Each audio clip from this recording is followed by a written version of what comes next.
እናንተን አሳያቸው። የሆነ ነገር ስታደርጉ ጠብቀው አይደለም ማወቅ ያለባቸው የእናንተን ማንነት። መሳይ ምን ትወዳለች? መሳይ ምን ትጠላለች? መሳይ ምን ሲያረጉባት አትወድም? መሳይ ምን ሲያረጉ ደግሞ ኖርማል ትሆናለች። ይሄ ነገር ላሳያቸው ይገባል። መጀመሪያ ላይ ደግሞ ተናገሩ። እሺ መናገር ቻሉ። አለመናገር በጣም ነው የሚጎዳችሁ። ኮምፕሊትሊ አንዳንዴ ኢነርጂያቸውን ታያላችሁና ማች ማታድርጉ አይነት ሰው ከመሰላችሁ መጀመሪያውኑ ምንም የሚያገናኛችሁን ነገር አለመፍጠር ነው።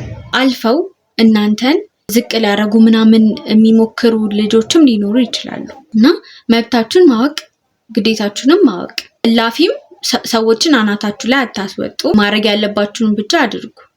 ምክንያቱም ሁላችንም እዚህ ጋር አንድ ነን። ሰላም እንዴት አላችሁ? መሳይ ነኝ። እንኳን ወደ ቻናሌ መጣችሁ። ዛሬ በሌላ ቪዲዮ ተመልሻለሁኝ። ዛሬ ደግሞ ለብዙ የዩኒቨርሲቲ ተማሪዎች ችግር የሚሆንባቸውን ሀሳብ ነው ይዤላችሁ የመጣሁት። እርግጠኛ ነኝ እንደዚህ አይነት ቪዲዮ ብዙ እንደማይኖር፣ ነገር ግን እኔ እንደምታውቁኝ እያንዳንዱን ነገሮች ዲቴይል ማንሳት እወዳለሁኝ። ምክንያቱም እኔ ያስቸገረኝ ነገር ወይ ደግሞ ሰዎች ሲቸገሩበት ያየሁበትን ነገር ሸፋፍኜ ማለፍ አልፈልግም እና በቃ የምር ደግሞ አብዛኞቹ ቪዲዮዎች የሚጠቅማቸው ሰዎች ማለት ነው እንዲህ በጣም ጠጋ ብለው የሚያወሩት ሰው የሌላቸው ማለትም ለምሳሌ አሁን ከእናንተ አንድ ባች ተለቅ ብሎ በቃ እናንተ ባላችሁበት ጊዜ እናንተ ያላችሁበትን ሁኔታ ተረድቶ የሚመክራችሁ ምናምን አይነት ሰው የፈለጋችሁትን ጥያቄ ጠይቃችሁ የሚመልስላችሁ አይነት ሰው ከሌላችሁ የምሬ ነው ብላችሁ የኔ ቪዲዮዎች አሪፍ ናችሁ ብዬ አስባለሁኝ እና ለዛ ነው ትናንሽም የሚባሉ ሀሳቦችን ግን ጥንቅ ሊሆንብን የሚችሉ ሀሳቦችን የማነሳው ማለት ነው። ዛሬ ደግሞ ስለ ዶርሜቶች ነው ማነሳው። አነሳ እንግዲህ ያሉትን ችግሮች አነሳለሁ። ያለው ችግር እና እነዛን ችግሮች ደግሞ እንዴት ኮንትሮል ማድረግ እንደምንችል ነው የምነግራችሁ ማለት ነው። ከችግሩ ስጀምር እንግዲህ ከዚህ ቀደም አዳሪ ትምህርት ቤት ተምራችሁ የሆነ ኤክስፔሪየንስ ያላችሁ ተማሪዎች ከሆናችሁ ኢትስ ጉድ። ነገር ግን እንደዚህ አይነት ኤክስፔሪየንስ የሌላችሁ ተማሪዎች ከሆናችሁ ደግሞ እንግዲህ አንድ ላይ ስትኖሩ በጣም ብዙ አይነት ሰው ይኖራል።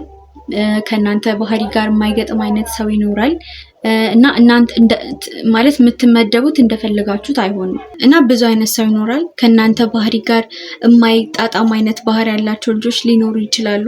እንግዲህ እንደ ዩኒቨርሲቲው አላውቅም፣ ሜቢ ተመራርጣችሁ የምትገቡ ተማሪዎችም ከሆናችሁ ሜቢ ማለት ሁላችሁም የምትተዋወቁ አይነት ላትሆኑ ትችላላችሁ እና ራንደምሊ ደግሞ ግቢው እንደመደባችሁ ልትገቡ ትችላላችሁ እና ግቢው እንደመደባችሁ ስትገቡ በቃ አታውቋቸውም። ልጆችን ባህሪያቸው ምን እንደሆነ አታውቁም። የአንዳንዶችን ደግሞ ቶሎ አውቃችሁ ራሱ ቶሎ መግባባት ያቅታችኋል። እስከ መጨረሻውም ደግሞ ላትግባቡ ላትዛለቁ ትችላላችሁ እና ትንሽ የሆኑ ስቶሪዎችን ልንገራችሁና ልጀምር። ፍሬሽማን ላይ አምና የሆነች ልጅ አለች እና ጓደኛዬ ናት የምታውቃት፣ እኔ አላውቃትም። ከዛ ጓደኛዬ ቸርች ሄዳ ሜቢ ከዚህ በፊት የሆነ ቪዲዮ ላይ ተናግሬ ይሆን አላውቅም ግን ቸርች ሄዳ ምናምን ከዛ ያቺ ልጅ ስታለቅስ ታያለች ማለት ነው። ቤተክርስቲያን ላይ ቁጭ ብለው ከዛ ቀረብ ብላ ምን ሆነች ነው ምናምን አለቻት ነገር አወሩ። ከዛ ሲያወሩ የምታለቅስበት ምክንያት ዶርም ሜቶቿ እንደሆኑ ነገረቻት ማለት ነው። እና ጓደኛዬ መታ ስትነግረኝ በጣም ነበር የገረመኝ። የሆነች ልጅ እኮ አውርቻት ምናምን እንደዚህ ያለች ስትል በጣም ነበር የገረመኝ። እንዴት ብትሉ የእኔ አምና እግዚአብሔር ይመስገን ጥሩ ዶርም ነበር የነበረኝ። ይገርማችኋል 8 ነው አንድ ዶርም የምትመደቡት። አብዛኛው ቦታ ግን 8 አይሞሉም። እኛ ግን ሞልተን ነበር 8 እና እንደዛም ሆኖ ግን የምር በቃ 8ም ሆነን እንዴት ነው ጥሩ አይነት ሁኔታ ነበር የነበረው። እንግባባ ነበር። ዲስማች ተቃራኒ የሚያደርገን ነገር አልነበረም። ብዙም ያላዩ ነገሮች ነበሩ፣ ግን በዛ መሀል ምንም እንዲህ ግጭት የሚፈጥር ነገር ምንም አልነበረም። የምንወቃቀስበት ማለት እንዲህ ኔጌቲቭሊ የምንወቃቀስበት ነገር አልነበረም እና ያ ስላልነበር እኔ አላውቀውም ነበር እንዲህ አይነት ነገር። በቃ ሁሉም ቦታ እንደዛ ነበር የሚመስለኝ እና ጓደኛዬ ደግሞ እንደዚህም አለ ስትለኝ በጣም ነበር የገረመኝ እውነት።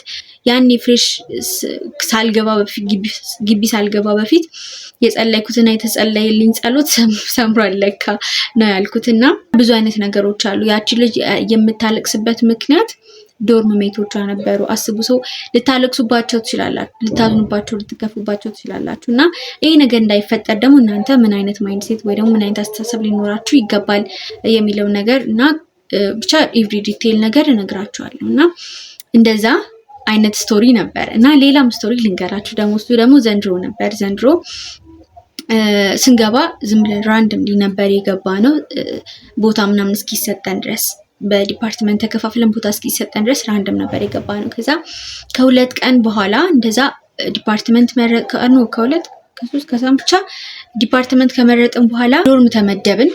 ከዛ በኋላ የተመደብንበት ዶርም መጀመሪያ ራንደምሊ ስንገባ አብረን የገባን ልጆች ነበርን እና አብረን ከገባነው ውስጥ አንዲት ልጅ ዶርሜቶቿን ስም ዝርዝር አየች እና ካየች በኋላ የምሬን ነው የምላችሁ እንባ ነው ያቀረረችው። እንባ በቃ ማልቀስ ነው የፈለገችው።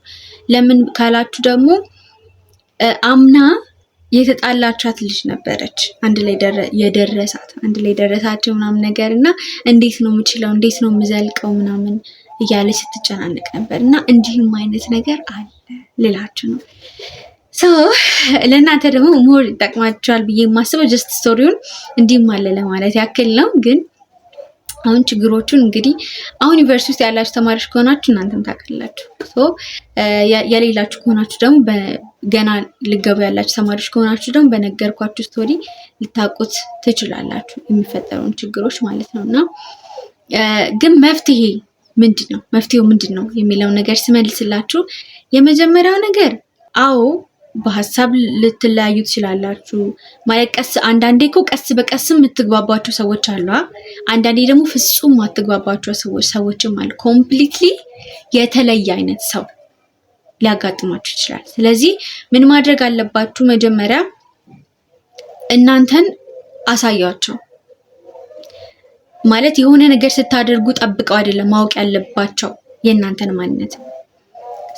መሳይ ምን ትወዳለች? መሳይ ምን ትጠላለች? መሳይ ምን ሲያረጉባት አትወድም? መሳይ ምን ሲያረጉ ደግሞ ኖርማል ትሆናለች? ይሄ ነገር ላሳያቸው ይገባል መጀመሪያ ላይ ለዶርሜቶቼ ማለት ነው። እና አሳያቸው መጀመሪያ እናንተ ማትደራደሩባቸው ነገሮች ይወቁ።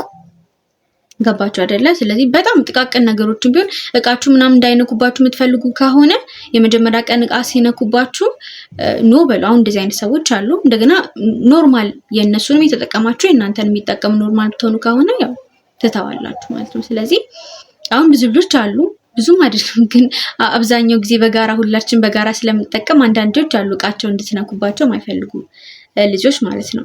አሁን እንደዚህ አይነት ሰው ከሆናችሁ መጥፎ ነው ያልኩ አይደለም። እና እንደዚህ አይነት ሰው ከሆናችሁ አሳውቁ። የመጀመሪያው ደግሞ ተናገሩ። እሺ መናገር ቻሉ። አለመናገር በጣም ነው የሚጎዳችሁ። ባይተው መናገር ቻሉ። አይኔን አይታ አታውቅም እንዴ? አይኔን አይታ አትረዳም እንዴ? ምናምን እንደዛ አይሰራም። እኔ በጣም ነው የሚገርመኝ እሱ ነገር እና ብዙ ሰው ጓደኛዬ አሁን ራሱ አለች እኔ አይናቸውን አይቻለው ምናምን ሰው ብዙ ሰው አጋጥሞኛልና በአይኔ ከምታወሩ እንዲ አንደበት ሰጥቷችኋል እግዚአብሔር። በአንደበታችሁ ተናገሩ። አይኔን አይታ አትረዳም እንዴ አትበሉ እንዴ። አይኔ የተፈጠረውን ለማየት ነው እንጂ የእናንተን ስሜት ለመረዳት አይደለም። ሲሪየስሊ እና ተናገሩ እና የማትወዱትን ነገር በቃ ተናገሩ። እና እሱ ነው የመጀመሪያው። ራሳችሁን በደንብ ምን ትወዳለች ምን አትወድም ምንድናት ምን አይደለችም የሚለው ነገር አሳዩ። እናንተ ናችሁ የምታሳዩት። እነሱ ፈልገው ምናምን ማወቅ ጀመር ይሄን ያክልም ኬር አይሰጣችሁ መጀመሪያ አካባቢ። ሁለተኛው ነገር ደግሞ ባውንደሪ የሚባለው ነገር ነው። ኮምፕሊትሊ አንዳንዴ ኢነርጂያቸውን ታያላችሁና ማች ማታድርጉ አይነት ሰው ከመሰላችሁ በቃ ከመጀመሪያውኑ ምንም የሚያገናኛችሁን ነገር አለመፍጠር ነው ማለት። ዶርም ውስጥም ሆናችሁ የሚያገናኛችሁ ነገር አለመፍጠር ማለት አለመጀመር ሲጀምር ማለት ነው። ይታወቃችኋል የሰው እንትን ነው። ከሷ ጋር ዲስማች ኢንቲሜት ሆኜ ሊቀጥል አልችልም ካላችሁ ኢንቲሜት አትሆኑ ነው። ገባችሁ አይደለ? ከመጀመሪያውኑ እንትን አትበሉ። ይሄን ያክል ለመቀራረብ አትሞክሩ። አንድ ዶርም ናችሁ፣ የሚያገናኛችሁ እንድታወሩ ምናምን የሚያደርጋችሁ ነገር ይኖራል።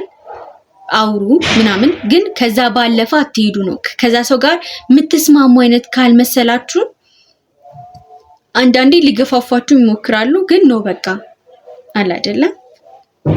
ገብታችኋል? ግን እኔ ገባችሁ መሰለኝ። ማለት ማትቀጥሉ አይነት ሰው አሁን እኔ አውቃለሁ ማለት የሆነ ሰው ንግግሩን ማይቼ ነው ይሄ ሰው ከኔ ጋር እንጂ አብሮ የሚቀጥል አይመስለኝም ካልኩኝ በቃ እላፊ ኢንቲሜት አልሆንም። በቃ ጭራሽ ምንም እላፊም ሳይሆን ኢንቲሜት አልሆንም። ብዙም አልቀራረብም። የሚያገናኝን ነገር አለ፣ እንገናኛለን። ከዛ በቃ እና እንደዛ አድርጉ። ባውንደሪ የሚያስፈልገውን ያክል ባውንደሪ አድርጉ። እንደዚህ ስላችሁ ግን ማለት እንትን እያልኩ አይደለም። የዩኒቨርሲቲ ላይፍ በቃ እንዲህ አይነት እንዴት ነው የሚያስፈራ አይነት ተጨንቃችሁበት ምናምን አይደለም። ያው አንዳንዴ ችግሮች ያጋጥሟችኋል፣ እንደዛ ነው የሚሆነው። ግን ማለት አብዛኛው ጊዜ እንዲህ እንደ እህት ነው የምትሆኑት ዶርም ውስጥ ማለት ነው። እና እንደዛ ነው። ግን ያጋጥማል። ሲያጋጥም ደግሞ ያው መፍትሄ እንዲሆንላችሁ ነው እያልኩኝ ያለሁት። ተናገሩ። ማትፈልጉትን ነገር መናገር ቻሉ። እንደገና ደግሞ ኢነርጂያችሁ አንድ ካልሆነ ሰው ጋር ኢንቲሜት ለመሆን አትሞክሩ። ገባችኋ? የሆነ ጊዜ የእናንተ የተለያየ ማንነት ይወጣና ሌላ ግጭት ውስጥ ከምትገቡ ከመጀመሪያው ነው ይሄን ያክል እንትን አትበሉ፣ አትቀራረቡ ብዙም ማለት ነው። እና ከሚሆኗችሁ ሰው ማለት ሁሉም ሰው ከኔ ጋር ይመሳሰል እያልኩ እኮ አይደለም። እንደዛ እኔም ለሌላ ሰው ነው ከሷ ጋር መቀጠል አይመስለኝም እምባል አይነትም ሰው ነኝ እኮ ማለት እኔ ብቻ አይደለም እነሱን ምላቸው፣ እነሱም እኔን የሚሉ ልጆች አሉ። እኔ ከሷ ጋር ይሄን ያክል ላልቀጥል እችላለሁ የሚለኝም ሰው አለ ከኔ ባህሪ ጋር የማይመሳሰል። እና እንዴት ነው ከዛ ሰው ጋር ብዙም አንቀራረብም ነው። የጥላቻ ሳይሆን በቃ ተለያየን። ሁሉም ሰው አንድ አይደለም አይደለ? ተለያየን። ተቃራኒ ነገር ኖሯችሁም እኮ አንድ ላይ የምትቀጥሉ አይነት በጣም ወዳጅ የምትሆኑ አይነት ሰዎችም እኮ ልትኖሩ ትችላላችሁ። ግን አይነት አለው ነው። ገባችኋ? አንዳንዴ ደግሞ በጣም ከስንት አንዴ ሬር ነው እንደዚህ አይነት ነገር። ግን አልፈው እናንተን እንዴት ነው ዝቅ ሊያደርጉ ምናምን የሚሞክሩ ልጆችም ሊኖሩ ይችላሉ። ማለት እነሱ የፈለጉትን ነገር ብቻ እያደረጉ መቀጠል የሚፈልጉ ዶርም ውስጥ ማለት ነው። እና እንደዚህ አይነት ልጆች ሊያጋጥሟችሁም ይችላሉ። በዛም ጊዜ ደግሞ እንደነገርኳችሁ መናገር ነው። ግልጹ መናገር፣ እንደ ትልቅ ሰው ማውራት። ዩኒቨርሲቲ ተማሪዎች ነን። ስለዚህ እንደ ትልቅ ሰው ማውራት ብቻ በዛ ሰዓት ማድረግ ያለባችሁ የሌለባችሁን ነገር ታውቃላችሁ። እና መብታችሁን ማወቅ ግዴታችሁንም ማወቅ ማለት እላፊም ሰዎችን አናታችሁ ላይ አታስወጡ። በቃ ማድረግ ያለባችሁን ብቻ አድርጉ። ገባችሁ አይደለ? ምክንያቱም ሁላችንም እዚህ ጋር አንድ ነን። አንድ ዶርም ውስጥ እስካለን ድረስ አንድ ነን። ግቢውም ለኛ የሚሰጠው እንትን አንድ ነው። ብቻ ሁላችንም አንድ ነን። ስለዚህ ማንም ገዢ ተገዢ የለም ዶርም ውስጥ። እኔ ሌላ ዶርም ስላየሁኝ ሌላ ዶርም ስለማቅ ነውና ያም ያክል አትሁኑ። ደግሞ ቅድም እንዳልኳችሁ የአይኔን አይታ ትረዳ የምትሉ አይነት ሰው ከሆናችሁ ነው ብዙ ጊዜ እንደዚህ አይነት ሰዎች የሚደርሱባችሁ። ስለዚህ አፋላችሁ አይናችሁን እስኪያነቡት አጠብቁ። የምሬን ነው የምላችሁ ችግር የሆነባቸው ልጆች ስላሉ። ስለዚህ ይሄ ነው፣ ሌላ ነገር የለውም። ብቻ ከዚህ ጋር ተያይዞ ጥያቄና ሀሳብ ካላችሁ ኮሜንት ላይ ጻፉልኝ። የዛሬው ቪዲዮ ይሄን ይመስል ነበረ። እስካሁን ከቆያችሁ በእርግጠኝነት ቪዲዮውን ወዳችሁታል። ስለዚህ ላይክ ማድረግ እንዳይረሳ። እስካሁን ያያችሁም ደግሞ ሰብስክራይብ ካላደረጋችሁ ሰብስክራይብ አድርጋችሁ ፋሚሊ ሁኑ እና በሌላ ቪዲዮ እስከመለስ ደህና ሁኑልኝ።